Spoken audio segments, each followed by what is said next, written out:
Corner stone teacher சபை school lesson study corner stone 11:25 நீங்கள் எல்லோரும் உள்ளே வந்துடுங்க, க்ளோஸ் பண்ணுங்கள். 11:25க்கான டைமுக்கு வந்துடுங்க.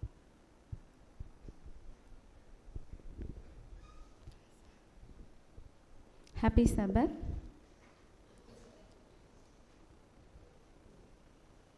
ஓய்வு நாள் பள்ளி பாடத்தில் இந்த வாரம் எத்தனாவது பாடம் படிக்க போகிறோம்? 7வது பாடம், தீர்க்க தரிசன அடித்தளங்கள். போன வாரம் என்ன பாடம் படித்தோம்? என்ன தலைப்பின் கீழாக? வழிமுறைமைகள் குறித்து நம்ம படித்தோம். இந்த வாரம் என்னென்னா தீர்க்க தரிசன அடித்தளங்கள் அப்படிங்கிற தலைப்பின் கீழாக நம்ம பார்க்குறோம். மனன வசனம் ஏசாயா 6ஆம் அதிகாரம் 8வது வசனம். பின்பு யாரை நான் அனுப்புவேன், யார் நமது காரியமாய் போவான் என்று உரைக்கிற ஆண்டவருடைய சத்தத்தை கேட்டேன். அதற்கு நான், இதோ அடியேன் இருக்கிறேன், என்னை அனுப்பும் என்றேன். மனன வசனம். இன்னைக்கு என்ன பார்க்க போகிறோம் அப்படின்னா, இந்த வாரம் சிங்காசன அறையின் தரிசனத்தை குறித்து நம்ம பார்க்க இருக்கிறோம். ஒரு பரிசுத்த தேவனுக்கு முன்பதாக நம்மளுடைய நிலைமை எப்படி இருக்குது அதை குறித்தும், ஏசப்பா அவர் நமக்கு பலியாக தன்னை ஒப்பு கொடுத்து நம்மளை எப்படி மீட்டு மீண்டுமாக நம்ம இழந்து போன இடத்த மீண்டுமாக அடைய செய்வதற்கு உதவி செய்கிறாரு அப்படிங்கிறத குறித்து நம்ம பார்க்க போகிறோம். அவருடைய குணத்தை நமக்கு எப்படி கொடுக்க போகிறாரு, அதுதான் இந்த நாளுடைய பாடமாக இருக்குது. நம்ம தலைகளை தாழ்த்தி ஒரு ஜெபம் செய்வோம். அன்பின் பரலோக பிதாவே, அப்பா இந்த நல்ல ஓய்வு நாளுக்காக நன்றி செலுத்துகிறோம் சாமி. அப்பா இப்பொழுதும் கூட தகப்பனே, அப்பா உமது சத்திய வார்த்தைகளை நாங்கள் படிக்க இருக்கிறோம் சாமி. தகப்பனே உமது பரிசுத்த ஆவியானவரை கொண்டு தகப்பனே பேச இருக்கிற ஒவ்வொரு வார்த்தைகளும் தகப்பனே அப்பா சத்தியமாக இருக்க உதவி செய்யுங்கப்பா. நீங்கள் பேசுங்க சாமி. நீங்கள் இந்த அப்பா சாமி சத்தியத்தை வழி நடத்துங்கும்படியாக கெஞ்சி மண்டாடுகிறோம் சாமி. இயேசு கிறிஸ்து நம்ம நாள் ஜெபிக்கிறோம் ஜீவன அல்ல பிதாவே, ஆமேன். முதலாவது பாடம், இதோ அடியேன் என்னை அனுப்பும் அப்படிங்கிற தலைப்பின் கீழாக பார்க்குறோம்.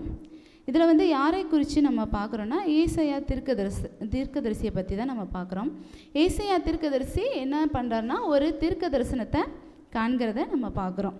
என்ன தீர்க்க தரிசனம் ஃபஸ்ட் பார்க்குறாருன்னா, ஏசாயா 6ஆம் அதிகாரம் 1ஆம் வசனத்தில், ஏசாயா தீர்க்க தரிசனத்தில் சிங்காசனத்தின் மேலே யார் வீற்றிருக்கிற மாதிரி பார்க்குறாருன்னா, தேவன் வீற்றிருக்கிற மாதிரி பார்க்குறாரு.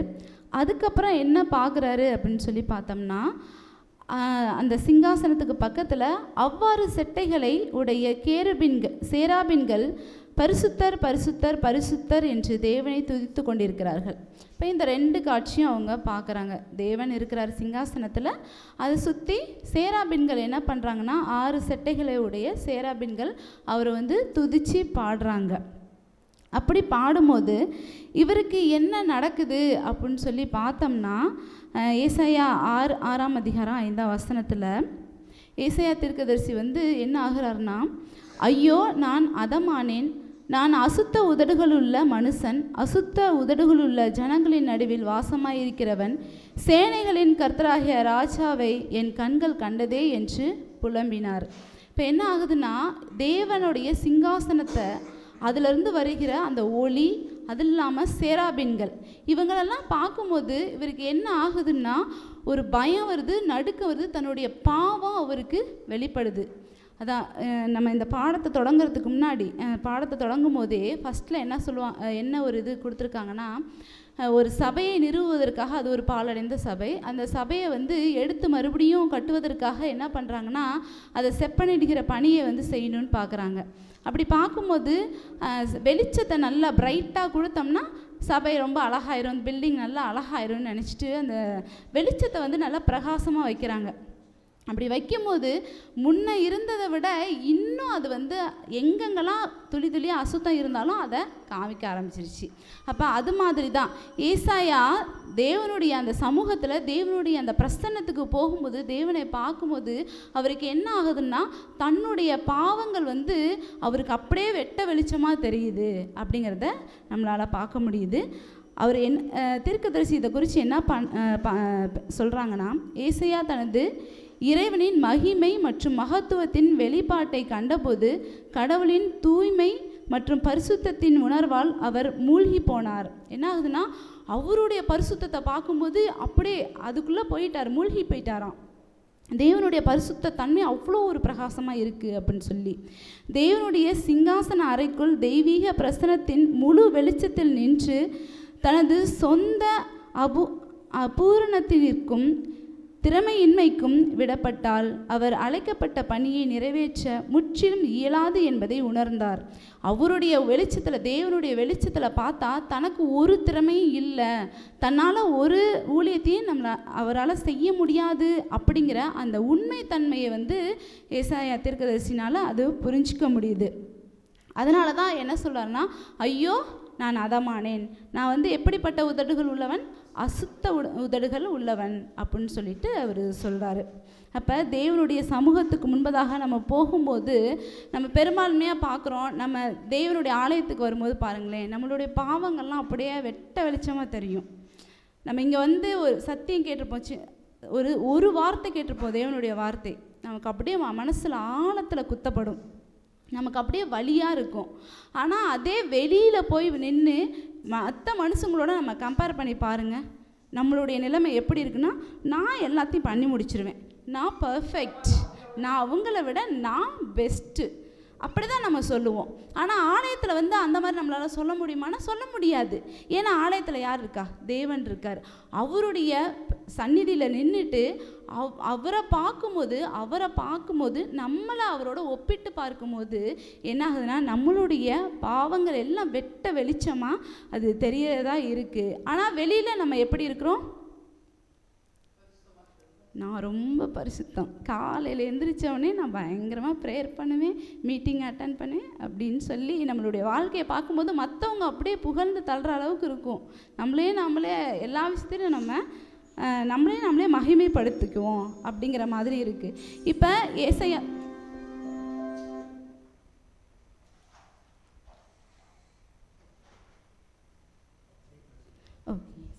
ஏசாயா தீர்க்கதரிசிக்கு தன்னுடைய அவர் உணர்ந்ததுக்கு அப்புறம் என்ன நடக்குதுன்னா, ஏசாயா 6ஆம் அதிகாரம் 6-7 வசனங்கள் என்ன நடக்குதுன்னா, அவர் சேராபின் தேவனுடைய அந்த சிங்காசனத்துலேருந்து வராரு. தேவனிடமிருந்து பறந்து வந்த சேராபின் ஏசாயாவை தொட்டு அவனிடத்தில் இருந்த பாவத்தை நிவர்த்தி செய்தான். என்ன பண்ணுறாங்கன்னா, ஒரு அக்னி தழலை எடுத்து அவருடைய வாயை தொடும்போது, இங்கே தீர்க்கதரிசி என்ன சொல்கிறாங்கன்னா, அப்படி தொடும்போது என்ன வார்த்தை பயன்படுத்துகிறாங்கன்னா, இதோ இது உம்முடைய உதடுகளை தொட்டது, உம்முடைய அக்கிரமம் நீங்கி உம்முடைய பாவம் நீங்கப்பட்டது என்ற வார்த்தைகள் அதில் இருந்தன அப்படிங்கிறாங்க. அந்த தழலில் என்ன ஆகுதுன்னா, உன்னுடைய பாவம் நீங்கப்பட்டது அப்படின்னு சொல்லிட்டு அந்த இதில் இருந்தது அப்படின்னு சொல்கிறாங்க. அடுத்தது என்ன பண்ணுறாங்கன்னா, தேவன் என்ன சொல்கிறாரு, இப்போ பேசுகிறார் தேவன். நான் யாரை அனுப்புவேன், என் காரியமாய் யார் போவான் என்கிற சத்தம் ஏசாயாவின் காதுகளில் விழுந்தது. அதுக்கப்புறம் ஏசாயா என்ன சொல்கிறாரு, இதோ அடியேன் இருக்கிறேன், என்னை அனுப்பும் அப்படின்னு சொல்லி சொல்கிறார். அப்போ ஒரு பரிசுத்தமான தேவனுக்கு முன்பதாக நம்ம ஊழியம் செய்யணும்னா, முதலாவது நம்மளுடைய பாவம் அறிக்கை பண்ணப்பட்டிருக்கணும், நம்ம பாவம் நீக்கப்பட்டிருக்கணும். அப்படின்னா தான் நம்மளால் ஊழியம் செய்ய முடியும். அப்படி இல்லாமல் நம்ம ஊழியத்தை தைரியமாக நம்ம எடுத்து நம்மளுடைய திறமையினால் நான் செய்கிறேன் அப்படின்னு சொல்லி போனோம்னா, அது கண்டிப்பாக சாத்தான் வேறு வழியில் அதை வேறு மாதிரி திசை திருப்பறதுக்கு நிறைய வாய்ப்புகள் இருக்குது அப்படிங்கிறத பார்த்தோம். அப்போ சேராபினுக்கு இன்னொரு வார்த்தை என்ன சொல்கிறாங்கன்னா, எரிகிறவர் அப்படின்னு சொல்கிறாங்க. இப்போ எரிகிறவர்னா பிரகாசம். இப்போ இதே மாதிரி யார் எரிந்து பிரகாசித்தது? யோவான் ஸ்நானகர். அப்போ யோவான் ஸ்நானகர் எரிந்து பிரகாசிக்கிறதுக்கு முன்பதாக அவரும் எப்படி தான் இருந்தார்? அவரும் ஒரு நபராக தான், அவருக்கும் ஒரு ரட்சிப்பு தேவை, கிருபை தேவை, அந்த சூழ்நிலையில் தான் அவரும் இருக்கிறாரு. அவரையும் தேவன் என்ன பண்ணுறாருன்னா, சேராபின் செய்த அதே ஊழியத்தை போல ஊழியத்திற்காக அந்த பாவமுள்ள மனுஷனையும் பாவத்தை நீக்கி தேவனுடைய வழியை ஆயத்தப்படுத்துவதற்கு அவர் பயன்படுத்துகிறார் அப்படிங்கிறத நம்ம பார்க்குறோம். இப்போ இதுலேருந்து நமக்கு என்ன பாடம் அப்படின்னா, யாரை நம்மளோட கம்பேர் பண்ணி பார்க்கணும்? தேவனோட தான் நம்ம கம்பேர் பண்ணி நம்ம நிலமை, உண்மையான நிலமை தெரியணும்னா நம்ம மற்ற மனுஷங்களுடையோ இல்லை வேறு யாரு கூடயுமே நம்ம கம்பேர் பண்ணி பார்த்தாலும் நம்ம நிலமை தெரியவே தெரியாது. நம்மளை தேவனோட கம்பேர் பண்ணி பார்க்கும்போது தான் நம்ம எவ்வளோ ஒரு அசுத்தமான ஒரு மனுஷங்க, அப்படிங்க நம்மளுடைய பாவம் எவ்வளோ ஒரு கொடிதானதாக இருக்குது அப்படிங்கிறதே நம்மளால் பார்க்க முடியும். அப்படிங்கிறது இந்த நாளுடைய பாடம். நீங்கள் ஏதாவது டிஸ்கஸ் பண்ணுறதுனா பண்ணுங்கள், உங்களுடைய கருத்துக்களையும் சொல்லுங்கள். பாஸ்டர்.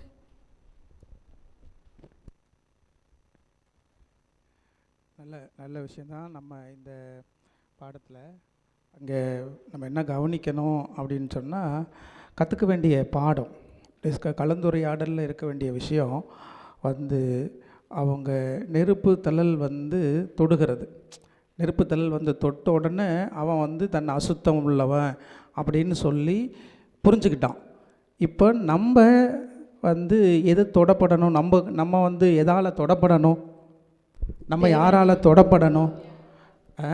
பாருங்கள், அக்கினி பரிசுத்த ஆவியானவர். அப்போ பரிசுத்த ஆவியானவர் தினந்தோறும் நம்மளை தொடுறாரா? பரிசுத்த ஆவியானவர் தினந்தோறும் நம்மளை தொடுவார். ஏன்னா அவர் சேர வேலையை பாவத்தை குறித்தும் நீதியை குறித்தும் நியாய தீர்ப்பை குறித்தும் அவர் உலகுக்கு கண்டித்துறுத்துவார். அது ஒரு பக்கம். இன்னொரு பக்கம், சத்திய ஆவியாகிய அவர் நம்மிடத்தில் வருகிற பொழுது சகல சத்தியத்துக்குள்ளும் நம்மை நடத்துவார். அப்போது பாவமும் போகணும், சகல சத்தியத்துக்குள்ளும் நடக்கணும். அப்போ தான் ஊழியத்தில் என்ன செய்ய முடியும்? நம்ம ஆண்டவரை போல எழும்பி அந்த விகர்பின்களை போல எரிந்து பிரகாசிக்க முடியும். எரிஞ்சு யோவான் சொன்னாங்கனை போல் நம்ம எரிஞ்சு பிரகாசிக்க முடியும். அப்போ விளக்காக இருக்கணும். அப்படின்னா நம்ம அக்கினியாக மாறணுன்னா, நம்ம நெருப்பாக மாறணுன்னா, நெருப்பின் ஆவியானவர் நம்மை தொடுவதற்கு நம்ம என்ன செய்யணும்? அனுமதிக்க வேண்டும். அப்போ ஆவியானவருக்கு நம்ம இடம் கொடுக்குறோமா அப்படிங்கிறத நம்ம புரிஞ்சுக்க வேண்டிய விஷயம். நன்றிங்க பாஸ்டர். 2வது பாடத்துக்குள்ளாக கடந்து செல்லலாம். 2வது பாடம் 2 கேருபீன்கள் அப்படிங்கிற தலைப்பில் பார்க்க போகிறோம். இப்போ ஆதியாகமத்தில் நடந்த அந்த சம்பவத்தை குறித்து தான் நம்ம பார்க்குறோம். ஆதி பெற்றோர்கள் ஏதேன் தோட்டத்திலேருந்து வெளியேற்றப்பட்ட பிறகு நடந்தது என்ன, அதை குறித்து தான் நம்ம பார்க்க போகிறோம். அவங்க பாவம் செஞ்சிட்டாங்க, விளக்கப்பட்ட கனியை சாப்பிட்டாங்க. இப்போ என்ன நடக்குதுன்னா, தேவன் அந்த பாவத்து நிமித்தம் அந்த தோட்டத்தை விட்டே வெளியில் அனுப்பிடுறாரு, துரத்தி விடுறாரு அப்படின்னு சொல்லி பார்க்குறோம். அந்த நேரத்தில் தேவன் அவங்களுக்கு ஒரு 2 வாக்குறுதியை கொடுக்குறாரு. என்ன ஒரு வாக்குறுதி அப்படின்னு சொல்லி பார்த்தோம்னா, ஆதியாகமம் 3:15 யாராவது வாசிங்களேன்.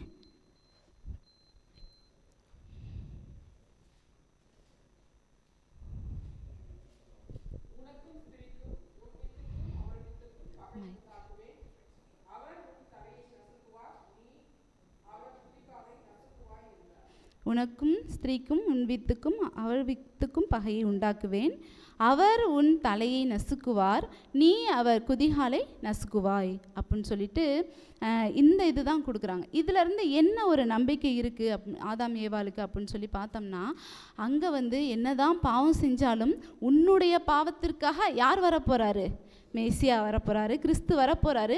அவர் உனக்காக நீ செஞ்ச பாவத்துக்காக பலியாக போகிறார். அப்போ உன்னைய மீட்டு கொள்வார் அப்படின்னு சொல்லிட்டு உன்னால் அந்த பாவத்திலேருந்து வெளியில் வர முடியும் அப்படிங்கிற ஒரு நம்பிக்கையை கொடுக்குறாரு.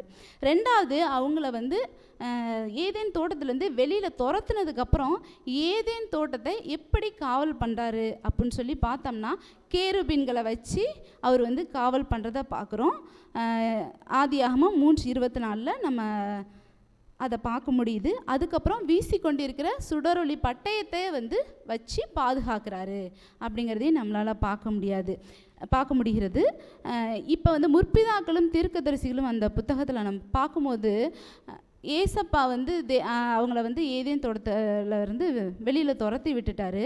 துரத்தி விட்டதுக்கப்புறம் ஏதேன் தோட்டத்தின் இன்பமான பாதையிலேருந்து மனிதன் துரத்தப்பட்ட பிறகு வெகு காலத்திற்கு அது பூமியின் மேல் இருந்தது. ஏதேன் தோட்டம் என்ன ஆகுதுன்னா பூமியில் தான் இருந்துச்சு அப்படின்னு சொல்கிறாங்க. பாவமில்லாத அந்த வீட்டை பார்ப்பதற்கு விழுந்து போன இனத்தினர் வெகு காலம் அனுமதிக்கப்பட்டிருந்தார்கள். ஆனால் உள்ளே செல்வது மட்டும் காவல் தூதர்கள் தடை செய்திருந்தார்கள். கேருபீன்கள் காவல் காத்த அந்த பரதீசின் வாசல்களில் தெய்வீக மகிமை வெளிப்பட்டது. தேவனை தொழுது கொள்ள ஆதாமும் அவரது குமாரர்களும் அங்கே செல்வதுண்டு. எந்த பிரமாணத்தை மீறினதால் ஏதேனிலிருந்து துரத்தப்பட்டார்களோ அந்த பிரமாணத்திற்கு தாங்கள் கீழ்ப்படிவதாக தாங்கள் உடன்படிக்கையை புதுப்பித்தார்கள். ஆனால் இறுதி மீட்பின் நாளில் புதிய வானமும் புதிய பூமியும் உண்டாகும்போது ஆதியில் இருந்ததை விட அதிக மகிமையாக அலங்கரிக்கப்பட்டு மீண்டும் கொடுக்கப்படும் அப்படின்னு சொல்கிறாங்க. என்ன வாக்குறுதி கொடுக்குறாங்கன்னா, அங்கே வந்து கேருபீன்களை வச்சு அந்த தோட்டத்தை வந்து காவல் பண்ணுறாங்க. பண்ணியிருந்தாலும் அதை வந்து நோவா காலத்தில் அந்த ஜலப்பிரளயம் வரத்துக்கும் முன்னாடி வரைக்கும் அந்த ஏதேன் தோட்டத்தை காவல் காக்கிற மாதிரி வச்சுருக்காரு. அங்கே ஆதாமும் அவருடைய சந்ததிகளும் எல்லாரும் சேர்ந்து எந்த பாவத்திலிருந்து எந்த பாவத்தினால ஏதேன் தோட்டத்திலேருந்து நாங்கள் வெளியில் துரத்தப்பட்டோமோ அந்த பாவத்தை நாங்கள் இனிமேல் செய்ய மாட்டோம் அப்படின்னு சொல்லி ஒரு மிகப்பெரிய ஒரு உடன்படிக்கையை அவங்க செய்கிறத நம்மளால் பார்க்க முடியுது. இப்போ அதே மாதிரி கொடுத்த அந்த சத்தியத்தின் அடிப்படையில் தேவன் வந்து அதை செய்கிறாரா அப்படின்னு சொல்லி பார்த்தோம்னா, அதே மாதிரி ஏசப்பா வந்தாரா? ஃபஸ்ட்டு ஒரு வாக்குத்தத்தம் கொடுத்தார். யார் வருவாங்க? ஏசப்பா வந்து உங்கள் பாவத்தை வந்து நீக்குவார். அதே மாதிரி ஏசப்பா வந்தாரா? அதே மாதிரி வந்தார். ரெண்டாவது என்ன வாக்குறுதி கொடுக்குறாருன்னா, இந்த கேருபீன்கள் அந்த காவல் காக்கிற அதே ஏதேன் தோட்டத்துக்குள்ளே எப்போ வர முடியும்? புதிய வானம் புதிய பூமி அந்த நேரத்தில் உங்களால் வர முடியும் அப்படிங்கிறதையும் தேவன் வந்து வாக்குறுதியாக கொடுக்கறத நம்மளால் பார்க்க முடியுது. அதை வந்து எலஞ்சி வீட்டு அம்மையார் எப்படி எழுதுகிறாங்கன்னா, ஆதாம் வந்து மறுபடியும் அந்த ஏசப்பாவுடைய 2ஆம் வருகைக்கு பிற்பாடு அந்த நகரத்துக்குள்ளாக போகிறார். மீட்கப்பட்ட நகரத்துக்குள்ளாக போகும்போது தேவன் வந்து அவரை வந்து தழுவ பார்க்குறாரு. இவர் காலில் போய் விழுந்துடுறாரு. ஆதாம் வந்து காலில் விழுந்ததுக்கப்புறம் என்ன நடக்குதுன்னா, அவரால் எவ்வளோ ஒரு பின்விளைவுகள் ஏற்பட்டுச்சு எல்லாத்தையும் அவர் உயிரோடு இருக்கும்போது அணுவாக அவர் வந்து ரணத்தை அனுபவித்தார். அந்த இலைகள் கொட்டுறதா இருக்கட்டும், அதெல்லாம் மிகப்பெரிய மரணம். இப்போ நடக்கிற மரணத்தை விட மிகப்பெரிய ஒரு மரணமாக அவருடைய இருதயம் அப்படியே குத்துது. என்னுடைய பாவம் தான், என்னுடைய மீறுதல் தான் அப்படின்னு சொல்லி. அது இல்லாமல் அவங்க சந்ததியும் ஒன்னால தான் சொல்லியிருப்பாங்கல்ல. அப்போ அந்த பாவங்களுக்கெல்லாம் ஒரு நம்பிக்கை என்ன அவருக்கு இருந்துச்சுன்னா, உண்மையுடன் அவர் தமது பாவத்திலிருந்து மனம் திரும்பி வாக்குறுதி அளிக்கப்பட்ட இரட்சகரின் தகுதிகளில் நம்பிக்கை வைத்தார். மேலும் உயிர்த்தெழுதல் நம்பிக்கையில் இறந்தார். கண்டிப்பாக தேவன் வருவார், என்னை மீட்டெடுப்பார் அப்படிங்கிற அந்த நம்பிக்கையில் அவர் உயிரிழக்கிறார் அப்படிங்கிறத நம்ம பார்க்குறோம். கடவுளின் குமாரன் மனிதனின் தோல்வி மற்றும் வீழ்ச்சியை மீட்டார். இப்பொழுது பரிகாரத்தின் வேலையின் மூலம் ஆதாம் தனது முதல் ஆட்சியின் மீண்டும் நிலைநிறுத்தப்படுகிறார். இப்போ மறுபடியும் தேவன் வந்து அந்த இழந்து போன ஆட்சியை வந்து ஆதாமுக்கு கொடுக்குறவராக இருக்கிறாரு. அப்படி ஆதாமுக்கு கொடுக்கும்போது அவர் எங்கே போகிறாரு அப்படின்னு சொல்லி பார்த்தோம்னா, தான் எந்த தோட்டத்தை இழந்து போனோம் அந்த தோட்டத்துக்கு போகிறாரு. அங்கே போய் பார்க்கும்போது அவர் எந்தெந்த கனிகள்லாம் பறித்து சாப்பிட்டாரோ, எந்த மலர்களை வச்சாரோ, எந்த கொடிகள்லாம் நட்டு வச்சாரோ எல்லாத்தையும் அவர் பார்க்குறாரு. அது ஆதியில் தான் நட்டு வச்ச அதே கொடி, அதே மரம், தான் பறித்த அதே பழம், இதை அவர் பார்க்குறாரு. அவர் பார்க்கும்போது இது உண்மையில் மீட்டு கொண்டப்பட்ட அதே ஏதேன் என்பதை அவர் வந்து புரிஞ்சுக்கிறாரு. அப்போ மறுபடியும் தேவன் கொடுத்த அந்த வாக்குறுதியை தேவன் காப்பாற்றுறாரு. அதே தோட்டத்தில் மறுபடியும் ஆதாம் வந்து வர மாதிரி அவருக்கு ஹெல்ப் பண்ணுறாரு அப்படிங்கிறதையும் நம்மளால் பார்க்க முடியுது. இப்போ அங்கே இருக்க ஏதேன் தோட்டத்தில் என்ன இருந்ததுன்னா, புதிய வானம் புதிய பூமியில் வெளிப்படுத்தல் 22:1 புதிய பூமியின் ஜீவ நதியானது தேவனுடைய மற்றும் ஆட்டுக்குட்டியானவருடைய சிங்காசனத்திலிருந்து புறப்பட்டு வந்தது. புதிய வானம் புதிய பூமி எப்படி இருக்குமோ அப்படியே ஏதேன் தோட்டமும் இருந்தது. அங்கே என்ன இருந்துச்சுன்னா, தேவனுடைய சிங்காசனம். புதிய வானத்துலேயும் புதிய பூமியிலையும் தேவனுடைய சிங்காசனம் இருந்தது. அதே தான், கண்டிப்பாக அதே டிட்டோ தான் பழைய ஏதேனும் அதே ஏதோனை தான் திருப்பி கொடுக்குறாரு. அப்போ அங்கேயும் ஆமாம், அப்போ அங்கேயும் வந்து தேவனுடைய சிங்காசனம் இருக்குது அப்படிங்கிறத நம்மளால்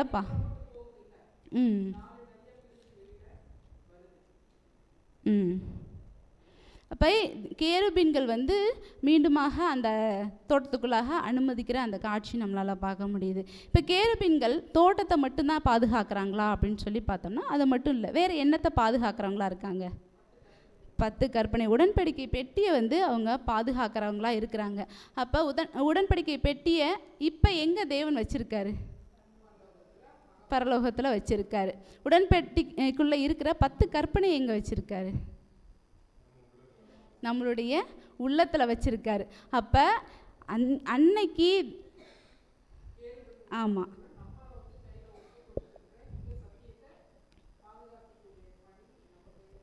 ஆமாம் இந்த சத்தியத்தை வந்து நம்மளுடைய இருதயத்தில் தேவன் வச்சிருக்காரு. அப்போ இங்கே யார் இருப்பா? 10 கற்பனை இருக்கிற எல்லா இடத்துலையும் யார் இருப்பா? கேருபீன்கள் இருப்பாங்க. அப்போ இந்த இடத்துல நம்ம 10 கற்பனை நம்ம இருதயத்தில் புத்தியில் நம்ம 10 கற்பனையை வைக்கும்போது அதிலிருந்து நம்ம விலகி விடாதபடி யார் நம்மளை காப்பாற்றுவா? கேருபீன்கள் நமக்கு வந்து அந்த வழி விலகாத அளவுக்கு நம்மளை பாதுகாப்பாங்க. நம்மளுடைய சத்தியத்தை நம்ம இருதயத்தில் வச்சு நம்மளுடைய நினைவுகளையும் நம்முடைய செயல்களையும் கிறிஸ்துவுக்குள்ளாக காக்கிறவர்களாக இருக்கிறார்கள் அப்படின்னு சொல்லி நம்ம பார்க்க முடியுது. இப்போ தேவன் வந்து மீண்டுமாக நம்ம வந்து இழந்து போன அந்த ஏதேன் தோட்டத்தை கொடுப்பார் அப்படிங்கிறதையும் பார்க்க முடியுது. கேருபீன்களை கொடுத்து நம்ம 10 கற்பனையின்படி நம்ம வாழ்க்கை நடத்த முடியும் அப்படிங்கிற அந்த வாக்குத்தத்தை நமக்கு கொடுக்குறாரு அப்படிங்கிறது நம்மளால் பார்க்க முடியுது. உங்களுடைய கருத்துக்களை சொல்லலாம். இந்த கேர்பீன்களுடைய வேலை அதான் நம்ம வந்து ஏதேன் தோட்டத்தில் உண்டான விஷயத்தை நம்ம பார்க்குறோம். திரும்பவும் கேர்பீன்களுடைய உதவியினால் வந்து நம்ம மறுபடியும் அந்த பரலோகத்துக்கு கற்பனை இருக்கிற இடத்துக்கு நம்ம போவோம் அப்படிங்கிறத நம்ம புரிஞ்சுக்கிறோம். அப்போ கேர்பீன்களுடைய பணி என்ன அப்படின்னா நம்ம அதை கடைசி பாடத்தில் கூட நம்ம படிப்போம். ஆனால் என்ன நம்ம புரிஞ்சுக்க வேண்டிய விஷயம், அது பாதுகாக்கிறாரு அப்படிங்கிற நம்ம கலந்துரையாடுறோம். கேர்பீன் வந்து நம்முடைய மனதில் இருக்கிற பிரமாணத்தை பாதுகாக்கிறவர், பிரமாணத்தின்படி நடப்பதற்கு வழி நடத்துகிறவர், அப்படி தானே? அப்படின்னா நம்முடைய இயல்பு, நம்முடைய மனசு, நம்முடைய நினைவு எல்லாமே வந்து நம்ம வீட்டில் கேருபீன்கள் இருக்கிறாங்கங்கிற ஒரு புரிதல் இருக்கா? ஹஸ்பண்ட் அண்ட் ஒய்ஃப் வீட்டில் இருக்கிறோம், பிள்ளைங்க வீட்டில் இருக்கிறாங்க, நம்மளோட கேருபீன்கள் இருக்கிறாங்களே, அவங்க கரெக்டாக நம்மளை கைட் பண்ணுவாங்க, நம்மளை பார்த்துப்பாங்க அப்படிங்கிற ஒரு என்னது. இப்போ பார்த்தீங்கன்னாக்க பிள்ளைங்க ஏதாவது செல் எடுத்து நோடுது, அப்பா வீட்டில் இருக்கார், நீ செல்லெல்லாம் எடுக்காத, உள்ள ஒளி, அம்மா இருக்காங்க, இதெல்லாம் செய்யக்கூடாது அப்படிங்கிற ஒரு இயல்பான ஒரு பேச்சுவார்த்தைக்குள்ளே பிள்ளைங்க போகிறத நம்ம பார்க்குறோம். அந்த மாதிரி பெரியவர்களாகிய நம்ம ஒரு இயல்பான பேச்சுவார்த்தைக்குள்ளே வீட்டில் அப்படி இருக்கிறோமா? இல்லை வீட்டில் விடுங்க, எனி பிளேஸ் எங்கே வேணாலும் ஒரு 2 மெம்பர் பேசிக்கிறாங்க, ஒரு 4 மெம்பர் பேசிக்கிறாங்க, 4 மெம்பர் டு அதர் பீப்புள் பேசுகிறாங்க. அப்படிங்கிறப்போ கடவுளுடைய பிரசன்னத்தில் நம்ம இருக்கோம் அப்படிங்கிற ஒரு புரிதல் நம்மளோட இருக்கா? அதாவது கேர்பீன்களுடைய பிரசன்னத்தில் நம்ம இருக்கோம், அவங்க நம்மளை பார்ப்பாங்க. பொதுவாகவே இயல்பாக அப்படி தானே நமக்கு வந்து ஆண்டவர் சொல்கிறார், உங்களுக்கான தேவதூதர்கள் உங்களோட இருக்கிறாங்கப்பா அப்படின்னு சொல்கிறாங்கல்ல. அப்போ நம்ம இனிமேல் புரிஞ்சுக்க வேண்டிய விஷயம், எப்பயுமே தேவதூதர்கள் நம்மளோட இருக்கிறாங்க அப்படிங்கிறத நம்ம ரீகால் பண்ணிக்கிட்டே இருக்கணும். நமக்கு சத்தியம் தெரியும், வந்து நாலேஜ் இருக்குது, ஆனால் ப்ராக்டிக்கல் லைஃப்பில் வந்து இருக்கா? இல்லை, அது ரொம்ப குறைவாக தான், குறைந்த பிள்ளைகளிடத்தில் அது காணப்படுறதை நம்ம பார்க்குறோம். அதனால் இந்த பாடம் நம்ம கற்றுக் கொடுக்குற பாடம் என்ன, இந்த விஷயம் நம்ம கற்றுக் கொடுக்குற பாடம் என்ன அப்படின்னா, நம்ம கூட பரிசுத்த ஆவியானவர் இருக்கிறார், அவருடைய வசனம் இருக்கிறது, கேர்பீன்களும் இருக்கிறாங்க, அவங்கள நம்மளை காப்பாற்றுறதுக்காக தான் இந்த ரூட்டில் போட்டிருக்காங்க, நம்ம தப்பான ரூட்டுக்கு போயிடக்கூடாது அப்படிங்கிறதெல்லாம் நம்ம புரியணும் அப்படிங்கிறதான் நான் சொல்லிக்கணும்னு விரும்புகிறேன்.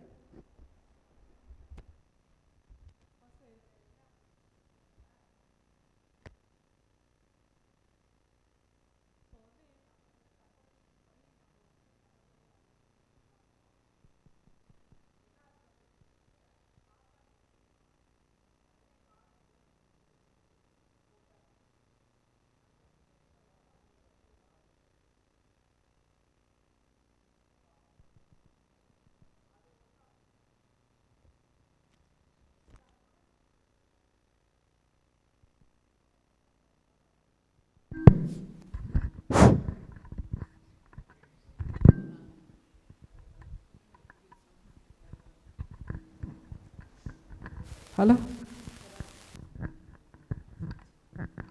இப்போ என்ன ஆகுது அப்படின்னு சொன்னாக்க, நம்ம வந்து பிரயாசப்படணும் அப்படின்னு நினச்சாலும் நம்மளை வந்து பிரயாசப்பட விடாத அளவுக்கு சத்துருவானவன் வந்து என்ன செய்கிறான்னா நிறைய காரியங்களை கொண்டு வந்து போட்டுடுறான். இன்றைக்கி சபைகளுக்கு ஆலோசனையில் வந்து நம்ம வந்து மனதை கட்டுப்படுத்துறதுக்கான முயற்சிகளை வந்து நம்ம ஜெபத்தின் மூலம் ஏறெடுக்கிறப்ப மட்டும்தான் அந்த நம்மளுடைய எண்ணங்கள் சிந்தனைகளை காவல் காக்க அந்த தேவதூதர்களை அனுப்புகிறாருன்னு பார்க்குறோம். ஒன்று. இன்னொன்று வந்து என்னன்னாக்க, நம்ம வந்து ஆரம்பத்தில் வந்து நிறைய காரியங்களை பழக்கப்பட்டுட்டதுனால வேண்டி அதிலிருந்து எந்திரிச்சு வெளியில் வரத்துக்கு ரொம்ப வந்து நம்ம வந்து கஷ்டப்படுறோம், போராட்டம். ஆனால் இந்த போராட்டம் உண்டுங்கிறத ஆண்டவர் வந்து சொல்கிறாரு. அந்த போராட்டத்தில் அந்த முதல் படி அந்த ஜபத்தோடு நம்ம அவரோட தொடர்பு அதோட வந்து பாஸ்டர் சொன்னது போல் நம்ம வந்து எப்போவும் கூடயே நிற்கிறாங்க. இதில் இன்னொரு விஷயம் என்னன்னாக்கா, இது எல்லாத்தையுமே என்ன செய்கிறாங்க அப்படின்னு சொன்னாக்கா, எழுதி எடுத்துக்கிட்டு போய் அங்கே புக்கில் போய் என்ன செய்கிறாங்க, என்ட்ரு பண்ணிடுறாங்கங்கிறதையும் நம்ம வந்து எப்போவும் மனசில் வச்சுக்கணும். அந்த ஒரு தடவை பேசுகிற வார்த்தையையும் ஒரு தடவை செஞ்ச செயலையும் என்ன செய்ய முடியாது, நம்மளால் திரும்ப பெற முடியாது. அப்படிங்கிற காரியத்தை நம்ம வந்து எப்போவுமே நம்மளை வந்து மனசில் வந்து வச்சுக்கணும். அப்போ அதுக்கு வந்து ஒரு பெரிய ஒரு ஆயுதம் எது அப்படின்னு சொன்னாக்க ஜபந்தான். அந்த ஜபத்தை நம்ம ஏறெடுக்கிறதுல தான் இருக்குது. ஒவ்வொரு நொடி பொழுதும் அதை மனசில் வைக்கணும்னா நம்ம நிறையா வேலை செய்கிறதுல என்ன செஞ்சிடறோம், கோட்டை விட்டுடுறோம். வேறு உலக பிரகாரமான காரியங்களில் போகிறப்ப நம்ம வந்து கோட்டை விட்டுடுறோம். அடுத்த பாடத்துக்குள்ளாக கடந்து செல்வோம். பாடம் 3, எரிகிற அக்கினி தழலில் தோற்றம். எரிகிற அக்கினி தழலின் தோற்றம். இதில் வந்து கேருபீன்கள் பற்றி என்ன வேதாகமத்தில் என்னென்ன விளக்கங்கள்லாம் நமக்கு கொடுத்துருக்காங்க அப்படின்னு சொல்லிட்டு தான் நம்ம பார்க்குறோம். கேருபீன்கள் குறித்து வேதாகமத்தில் ஏசாயா 10ஆம் அதிகாரம் 8வது வசனத்தில் என்ன சொல்லியிருக்காங்கன்னா, கேருபீன்களின் சட்டையின் கீழ் மனுஷன் கையின் சாயலானது காணப்பட்டது அப்படின்னு சொல்லி பார்க்குறோம். சட்டைக்கு கீழே, கேருபீன்களுடைய சட்டைக்கு கீழே மனுஷருடைய கரங்கள், அதாவது மனுஷ கரம் போன்ற கரம் இருக்குது அப்படின்னு சொல்லி பார்க்குறோம். ரெண்டாவது என்ன விஷயம் பார்த்தோம்னா, கேருபீன்கள் எதை பாதுகாத்துட்டு இருக்காங்க நமக்கு தெரியும். 10 கற்பனை அந்த விஷயத்தை பாதுகாத்துட்டு இருக்காங்க அப்படிங்கிறதும் நம்மளால் பார்க்க முடியுது.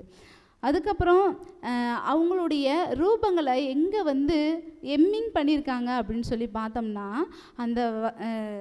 அந்த மூடு திரைகளில் பிரதான அந்த ஆசரிப்பு கூடாரத்தின் இந்த மூடு திரைகளில் வந்து கேருபீன்களுடைய அந்த உருவங்களை வந்து எம்மிங் பண்ணியிருக்காங்க அப்படின்னு சொல்லிட்டு அழகாக கொடுத்துருக்காங்க. அப்படின்னா என்ன அர்த்தம் இதில் வந்து நமக்கு புரிஞ்சுக்கிறோன்னா, கேருபீன்கள் எங்கே தான் இருப்பாங்க அப்படின்னு சொல்லி பார்த்தோம்னா, தேவனுடைய பிரசன்னத்தில் தான் இருப்பாங்க அப்படிங்கிறத நம்ம தெளிவாக நம்மளால் புரிஞ்சிக்க முடியுது. அடுத்தது ஒரு கம்பேரிசனுக்குள்ளே போகிறாங்க. எசேக்கியேல் 1ஆம் அதிகாரத்தையும் ஏசாயா 6ஆம் அதிகாரம், வெளிப்படுதல் 4ஆம் அதிகாரம், இந்த இடத்துல காமிக்கிற அந்த காட்சியில் இருக்கிற ஒற்றுமை என்ன அப்படின்னு சொல்லி கேட்குறாங்க. அப்போ அந்த ஒற்றுமையை நம்ம பார்க்கலாம்.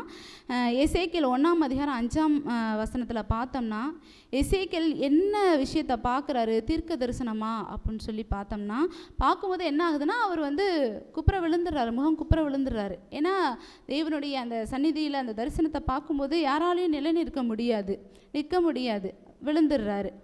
ஆமாம். இப்போ அங்கே என்ன காட்சி அவருக்கு தெரிஞ்சது அப்படின்னு சொல்லி பார்த்தோம்னா, எசேக்கியேலில் வந்து 4 முக ஜீவன்கள் அவர் பார்க்குறாரு. அந்த ஜீவன்கள் என்னென்ன இதில் இருக்குது, வடிவத்தில் இருக்குது அப்படின்னு சொல்லி பார்த்தோம்னா, அந்த 4 ஜீவன்கள் சிங்கம், அப்புறம் மனிதன், எருது, கழுகு, இதோடைய முகங்களுக்கு ஒத்த முகம் போல் இருக்குது அப்படிங்கிறத காமிக்கிறாங்க.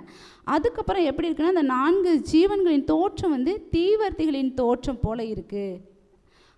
ஆவியானவர் எங்கே போக சொல்கிறாரோ அங்கே அந்த 4 ஜீவன்களும் போகிறதா இருக்குது. தூதர்களுக்கு மேலே ஒரு சிங்காசனம் இருப்பதாக எசேக்கியேல் பார்க்குறாரு. இப்போ இதிலேருந்து என்ன தெரியுது அப்படின்னு சொல்லி பார்த்தோம்னா, அந்த ஜீவன்களுக்கு எத்தனை ரெக்கை இருந்துச்சு அப்படின்னு சொல்லி பார்த்தா 4. சேராபீன்களுக்கு 6, கேருபீன்களுக்கு 4 இருக்குது அப்படிங்கிறத நம்மளால் பார்க்க முடியுது. அப்போ இதில் இருக்கிற மாதிரியே தான் வெளிப்படுத்துதல் 4ஆம் அதிகாரத்துலேயும் அதே தான் கொடுத்துருப்பாங்க.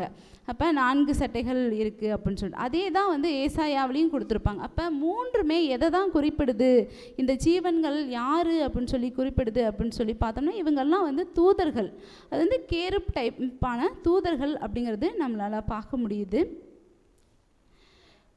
ஒரு எலன் ஷுவைட் அம்மையாருடைய கோட்டை நம்ம பார்க்கலாம். நித்திய காலத்திலிருந்து பிரகாசமான புனிதமான சேராப் முதல் மனிதன் வரை ஒவ்வொரு படைப்பு உயிரினமும் படைப்பாளரின் வசிப்பிடத்திற்கான ஒரு கோவிலாக இருக்க வேண்டும் என்பது கடவுளின் நோக்கமாக இருக்கிறது. பாவத்தின் காரணமாக மனித குலம் கடவுளுக்கான கோவிலாக இருப்பதை நிறுத்திவிட்டது. தீமையால் இருளடைந்த மாசுபடுத்தப்பட்ட மனிதனின் இதயம் இனி தெய்வீக மகிமையை வெளிப்படுத்தவில்லை. ஆனால் கடவுளின் குமாரனின் அவதாரத்தால் பரலோகத்தின் நோக்கம் நிறைவேறுகிறது. கடவுள் மனிதனிடத்தில் வசிக்கிறார். மேலும் இரட்சிப்பும் கிருபையின் மூலம் மனிதனின் இதயம் மீண்டும் அவருடைய ஆலயமாகிறது. என்ன சொல்கிறாங்கன்னா, தேவன் வந்து எப்படி யோசிக்கிறார்னா, மனிதனாக இருக்கட்டும், அது சேராபீன்களாக இருக்கட்டும், எல்லாருமே வந்து தன்னுடைய பக்கத்தில் இருக்கணும் அப்படின்னு சொல்லிட்டு அவர் யோசிக்கிறார். நான் வந்து அவருடைய அங்கே போய் வாசம் பண்ணணும், அவங்களாம் ஆலயமாக மாறணும் அப்படிங்கிறது தான் தேவனுடைய விருப்பம். ஸோ அதுக்காக தான் அந்த இதை வந்து மனிதர்களும் சரி கேருப் டைப்ஸும் வந்து இழந்துட்டாங்க. இப்போ மீண்டுமாக அதை வந்து எப்படி திருப்பி கொண்டு வராருன்னா, அவருடைய மரணத்தின் மூலமாக தான் இதை மீண்டுமாக அந்த இழந்து போன அந்த விஷயங்கள்லாம் தேவன் வந்து கொண்டுட்டு வராரு அப்படிங்கிறத பார்க்குறோம். இன்னொன்று, அந்த சேராபீன்கள் என்ன வேலை செய்கிறாங்க அப்படின்னு சொல்லி பார்த்தோம்னா, தெய்வீக இரக்கத்தின் சின்னம் சக்கரம் போன்ற சிக்கல்கள் கேருபீன்களின் இறக்கைகளின் கீழ் கையின் வழிகாட்டுதலின் கீழ் இருந்தது. மனித நிகழ்வுகளின் சிக்கலான விளையாட்டு தெய்வீக கட்டுப்பாட்டில் உள்ளது. தேசங்களின் சச்சரவு சலசலப்பு மத்தியில் கேருபீன்களுக்கு மேலே அமர்ந்திருப்பவர் இன்னும் இந்த பூமியின் விவகாரங்களை வழிநடத்துகிறார். என்ன சொல்கிறாங்கன்னா, தேவனுடைய கையில் தான் நம்மளுடைய உலகம் வந்து இயங்கி கொண்டிருக்கு அப்படிங்கிறத சொல்கிறாரு. அதற்கு யார் உதவியாக இருக்கிறாருன்னா ஏஞ்சல்ஸ். இதை எல்லாத்தையும் இயக்கி கொண்டு இருக்கிறவங்க யார் அப்படின்னு சொல்லி பார்த்தான்னா ஏஞ்சல்ஸ் வந்து இயக்கி கொண்டு இருக்கிறாங்க. அப்போ அவங்க எப்படி தேவனோடு இருந்து அவருடைய ஊழிய பணியில் வந்து பங்கேற்கிறாங்களோ அதே மாதிரி நம்மளும் தேவனோடம் வந்து நெருங்கிய தொடர்பில் இருந்து தூதர்கள் எப்படி என்ன வேலை செய்கிறாங்களோ அதே போல் நம்மளும் என்ன பண்ணால் இறைப்பணியை நம்ம செய்யணும் அப்படிங்கிற அந்த வேண்டுகோளை வைக்கிறாங்க.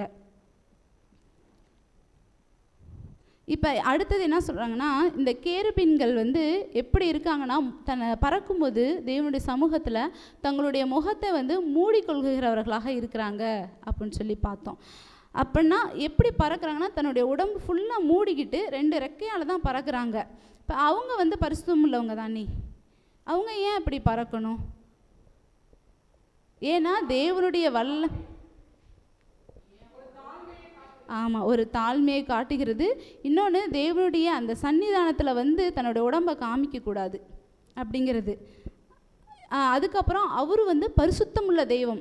அப்படியே பார்த்தோம்னா என்ன ஆயிடுவோம், எரிஞ்சே போயிடுவோம். ஏன்னா அந்த தூதர்களுமே இது வரைக்கும் பார்த்ததில்ல தேவனை. அப்போ அப்படி இருக்கிற நிலமையில் நம்ம எப்படி இருக்கிறோம்? நம்ம ஆலயத்துக்கு வரும்போது தேவனுடைய சந்நிதியில் தூதர்களே வந்து தன்னை அடக்க ஒடக்கமாக அப்படி இருக்கும்போது நம்ம ஆலயத்துக்கு வரும்போது நம்ம எப்படி நடந்துக்கிறோம்? நம்மளுடைய நடவடிக்கைகள் எப்படி இருக்குது? நம்மளுடைய பேச்சுகள், நம்மளுடைய உடை, எல்லா விஷயமும் எப்படி இருக்குது அப்படின்னு சொல்லிட்டு நம்ம அதில் வந்து ஜாக்கிரதை உள்ளவர்களாக இருக்கணும். ஆலயத்துக்கு வரும்போது தேவனுக்கே உரிய அந்த கணத்தை கொடுக்கிறவர்களாக நம்ம இருக்கணும். ஏன்னா தானன்னு சொல்லி காலை நம்ம இது பண்ணிக்கிட்டு ஆட்டிக்கிட்டு இந்த மாதிரிலாம் நம்ம பண்ணுறதோ, இல்லை நம்ம இஷ்டத்துக்கு பேசிக்கிட்டு அப்படியே டக்குன்னு நம்ம பேச ஆரம்பிச்சிடுவோம் பாருங்கள்.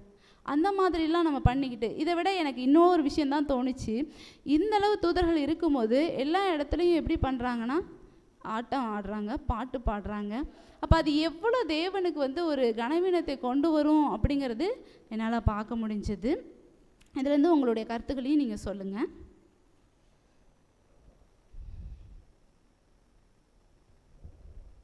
ஓகே. அடுத்தது 4வது பாடத்துக்குள்ளே போகலாம். தம் மக்கள் மத்தியில் தேவன் வந்து தங்களுடைய மக்கள் மத்தியில் எப்படி இருக்கிறாரு அப்படின்னு சொல்லி பார்த்தோம்னா, யூதர்கள் காலத்தில் அவங்க வந்து எகிப்திலிருந்து கானானை நோக்கி பிரயாணம் பண்ணும்போது தேவனுடைய அந்த பிரசன்னத்தினால வழி நடத்தப்படுறாங்க. பிரசன்னம் எங்கே இறங்குதோ அங்கே தான் வந்து பாளையம் போடுவாங்க. அப்படி பாளையம் போடும்போது அவங்க எப்படி போடுவாங்கன்னா 4 திசைகள்லேயும் வந்து பாளையம் போடுவாங்க. அப்படி போடும்போது மத்தியில் என்ன இருக்குன்னா ஆசரிப்பு கூடாரம் இருக்கும்.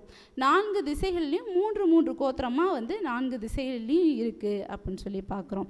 இப்போ இந்த 3 கோத்திரமாக மொத்தம் 4 பகுதியிலையும் 4 திசைகளையும் மொத்தம் 12 கோத்திரம் இருக்குது அப்படின்னு சொல்லி பார்த்தோம்.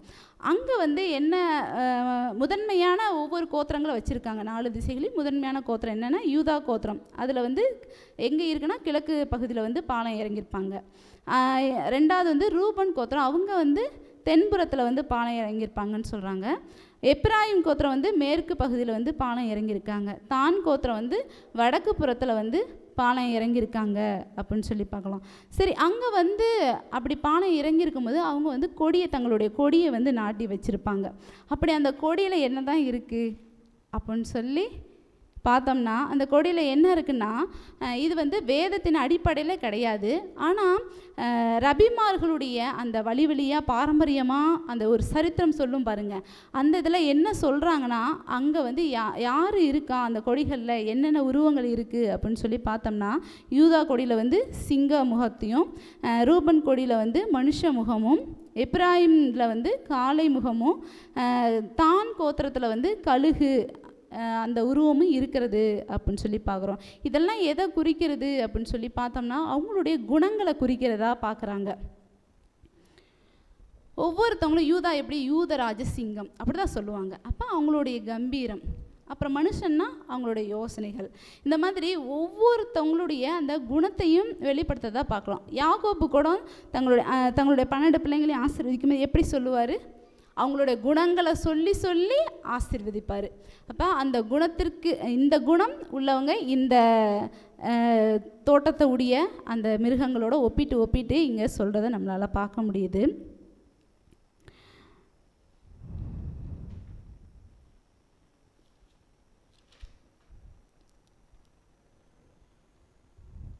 இப்போ அங்கே வந்து இஸ்ரவேல் மக்கள் வந்து என்ன பண்ணுறாங்கன்னா, தன்னுடைய தேவனுக்காக அவங்க வாழ்கிறாங்க.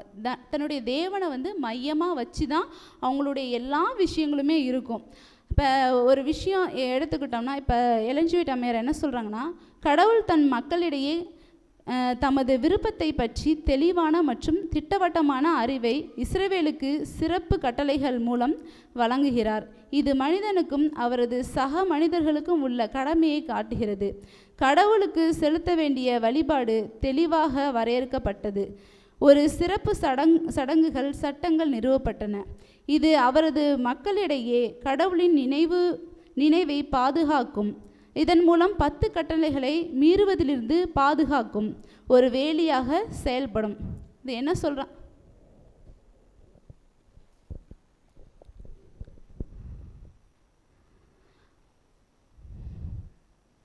அந்த மாதிரி பாளையம் இறங்கும்போது அவங்க வந்து கட்டளை கொடுத்துருக்காங்க. என்னென்ன கட்டளை கொடுத்துருக்காங்க? 10 கற்பனைகள் வழியாகவும் சடங்காச்சார பிரமாணங்கள் வழியாகவும் வந்து அவங்கள வந்து தேவனோட எப்பயுமே இணைத்து வைக்கிறதுக்காக வேண்டி அந்த மக்களை வந்து பண்ணுவாங்க. எல்லா விஷயத்தையும் எடுத்துக்கோங்களேன். இஸ்ரவேல் மக்கள் ஒரு போருக்கு போகிறதா இருக்கட்டும், தேவனையே தான் அங்கே ஃபஸ்ட்டு அந்த ஆலயத்துக்கு போய் தான் எல்லா காரியங்களையும் செஞ்சுட்டு உத்தரவு வாங்கிட்டு போவாங்க. ஒரு பலி முறையாக இருக்கட்டும், தான் ஒரு பாவம் செஞ்சிட்டோம் அப்படின்னா எங்கே தான் வந்து நிற்பாங்க? தேவனுடைய ஆலயத்துக்கு தான் வந்து நிற்பாங்க. தேவன்கிட்டே தான் வந்து நிற்பாங்க. ஆமாம், எல்லா விஷயத்துலேயும் பாருங்களேன். ஒரு நல்ல ஒரு விளைச்சல் வந்துருச்சு, எங்கே வருவாங்க? ஆலயத்துக்கு வந்து அதை வைப்பாங்க. எல்லா விஷயங்களையும் பாருங்களேன், எல்லாமே வந்து தேவனை வந்து மையப்படுத்தி அவரை இருக்க பிடிச்சிக்கிட்டு தான் ஒவ்வொரு காரியங்களையும் செய்வாங்க. தேவனை உயர்த்தி பிடிச்சிக்கிட்டு தான் ஒவ்வொரு காரியங்களும் செய்வாங்க. அவங்க சொந்த விருப்பத்தின்படி செய்ய மாட்டாங்க. இப்போ நம்மளுக்கான கேள்வி, இன்றைக்கு நம்ம வந்து தற்போது நாம் இஸ்ரவேலின் பாளையத்தில் வாழவில்லை.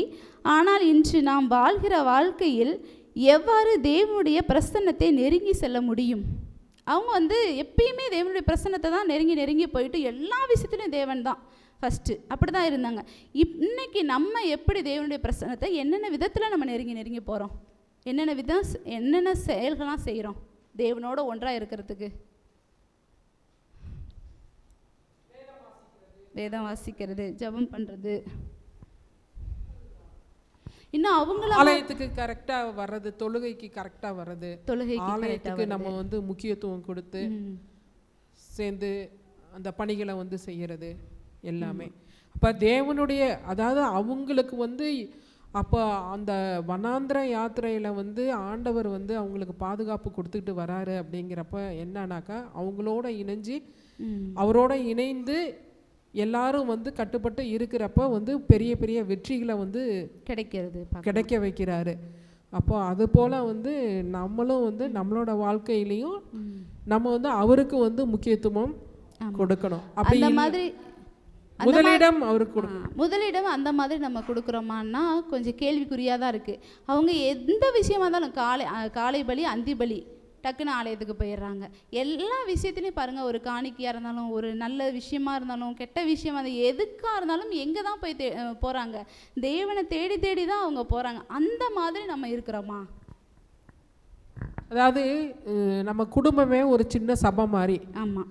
அப்போ அதில் வந்து அவங்க எப்படி காலையிலையும் சாயங்காலமும் அந்திபலி செலுத்துகிறாங்களோ அதுபோல் வந்து குடும்ப ஜெபத்தில் நாம் வந்து கூடி ஜெபிக்கிற ஒரு பழக்கத்துக்குள்ளார நம்ம வரோமா அப்படிங்கிறத பார்க்கணும். எல்லா விஷயத்திலும் தேவனை வந்து மையப்படுத்தி தான் நம்ம ஒவ்வொரு காரியம். இப்போ வீட்டில் உள்ள ஒரு காரியங்கள் சின்ன காரியமாக இருந்தாலும் பெரிய காரியமாக இருந்தாலும் ஏற்கனவே நமக்கு பாஸ்டர் சொன்னது போல் ஒரு சின்ன வெளியில் போகணுன்னாலும் கடவுளோட பர்மிஷனோட போகிறது, அது முடிச்சுட்டு வந்தாலும் அதுக்கு நல்லபடியாக வந்ததுக்கு தேங்க்ஸ் சொல்கிறது, இந்த பழக்க வழக்கத்துக்குள்ளார நம்ம வரணும். அப்போ வந்து அங்கே வந்து ஒரு ஆசரிப்பு கூடாரம் வந்து அங்கே வச்சதுனால தான் அவங்க சுற்றி வந்து அந்த இதை வந்து செஞ்சுக்கிட்டு இருந்தாங்களா அப்படிங்கிறத பார்த்தோம் அப்படின்னு சொன்னால் அந்த பழக்கத்துக்குள்ளார எல்லாரும் வரணும். அது ஒரு நமக்கு மாதிரி. ஆமாம். அப்போ அதே மாதிரி நம்மளும் அந்த இஸ்ரவேல் மக்கள் மாதிரி நம்மளும் தேவனை மையமாக வச்சுக்கிட்டு எந்த ஒரு காரியம் செஞ்சாலும் அதில் வந்து கேருபீன்கள் என்ன பண்ணுவாங்க, நமக்கு வந்து ஒரு வல்லமையான பாதுகாப்பை வந்து கொடுப்பாங்க, நம்மளை பாதுகாப்பாங்க. அப்படிங்கிறது இந்த பாடத்துடைய பாடமாக இருக்குது. அடுத்தது 5வது பாடம், லூசிஃபரின் விழுகை. இது நீங்கள் டிஸ்கஸ் பண்ணிடலான்னு நினைக்கிறேன், எல்லாத்துக்கும் தெரிஞ்ச விஷயம். ஆளுக்கு ஒவ்வொரு கருத்து சொல்லிட்டிங்கன்னா வேலை முடிஞ்சிடும்.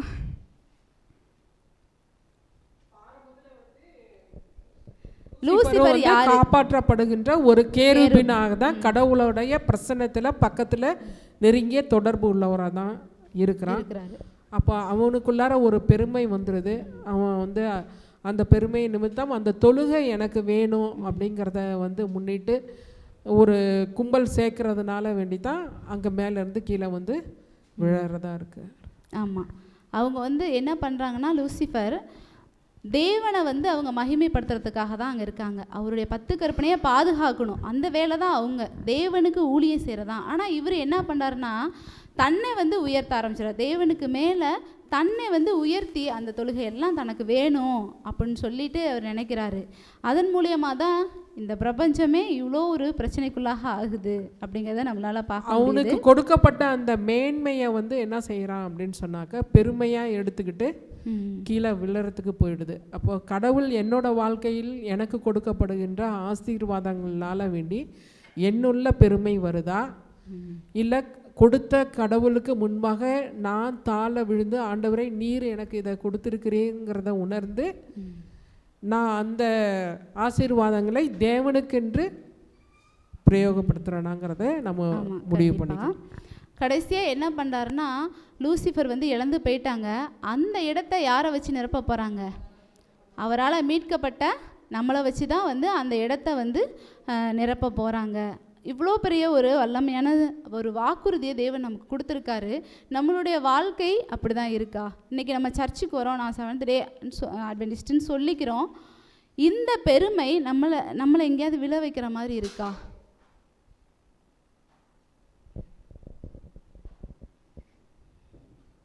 இல்லை நம்ம அவங்க எப்படி இருந்தாங்கன்னா கேருப் டைப்ஸு, தேவனோடையே எப்பயுமே இருந்துக்கிட்டே இருக்காங்க. நான் தேவனோடையே இருக்கிறேன்னு சொல்லிட்டு நான் தேவனை விட்டு விலகி இருக்கேனா? என்னுடைய பேச்சு, என்னுடைய செயல்கள், நான் வந்து வேத வாசிக்கிறதா இருக்கட்டும், சத்தியத்தின்மை நடக்கிற விஷயமா இருக்கட்டும், நம்ம வெளியில் இருக்க மக்களை பற்றி நம்ம சொல்லுவோம் அவங்க கடவுளை விட்டு தூரமாக இருக்காங்கன்னு. நான் வந்து தேவன் கூடயே இருந்து நான் எங்கேயாவது தொலைஞ்சு போயிட்டேனா? அவனுக்குள்ளே இருக்க அதே குணங்கள் எனக்குள்ளே இருக்குதா அப்படின்னா கண்டிப்பாக இருக்குது அப்படின்னு சொல்லி தான் நம்ம பார்க்க முடியுது. இன்னும் அதே கோவம், அதே எரிச்சல், அதே பொறாமை. நம்ம சில நேரத்தில் நம்மளோட வார்த்தைகள்லாம் எப்படி இருக்குது? சூதாக பேச ஆரம்பிச்சிருவோம். அவன் எப்படி பேசினா வஞ்சனையா, அதே மாதிரி நம்ம வார்த்தைகள் இருக்க தான் செய்யுது. நம்ம இந்த ஆலயத்தில் உட்காந்துட்டு கண்டிப்பாக இல்லைன்னு சொல்லுவோம். ஆமாம். இன்னொன்று என்னென்னா, அவங்க மனசில் நினச்சாங்க அப்படின்னு சொல்லிட்டு தான் சொல்கிறாங்க. அவன் தன் இருதயத்தில் நினச்சிக்கிட்டான். அந்த இருதயத்தில் நினைச்சதுக்கு கூட தண்டனை இருக்கான்னா கண்டிப்பாக தீய நோக்கம் பாவம். இன்னும் என்ன சொல்கிறாங்கன்னா, எழும்பி பிரகாசித்த இயேசுவின் சீசர்களில் ஒரு கோட் என்ன சொல்கிறாங்கன்னா, நம்ம வந்து பாவத்தை வந்து செய்ய வேணாம், ஆனால் மனசுக்குள்ளே நினச்சிக்கிட்டு இருக்கோம், ஆனால் செய்கிறதுக்கான சூழ்நிலை எதுவுமே எனக்கு அமையவே இல்லை அப்படின்னாலும் அதுவும் பாவம் தான். நான் என்ன தான் பாவம் செய்யலைனாலும் அந்த சூழ்நிலைகள் வந்து அமையலை அப்படிங்கிறதுக்காக நான் செய்யாமல் விட்டாலும் என் மனசுக்குள்ளே இருந்தாலும் அது பாவம் தான் அப்படின்னு சொல்லி சொல்கிறாங்க. அப்படின்னா எந்த அளவு நம்ம ஜாக்கிரதையாக இருக்க வேண்டியதாக இருக்குது. நம்ம தேவனுடைய பிள்ளைகள் நம்ம சொல்லிக்கிறோம், ஆனால் அவருடைய குணங்கள் நம்மள்கிட்ட இருக்கா, இல்லை விழுந்து போன லூசிஃபருடைய குணங்கள் நம்மள்கிட்ட இருக்குதா அப்படின்னு சொல்லி நம்ம ஒருவேளை அவனுடைய குணங்கள் நம்மள்கிட்ட இருந்தோம்னா நம்ம அதிலேருந்து வெளியில் வர்றதுக்கு நம்ம தேவனோட ஒத்தாசையும் நம்ம கேட்போம். ஆமேன்.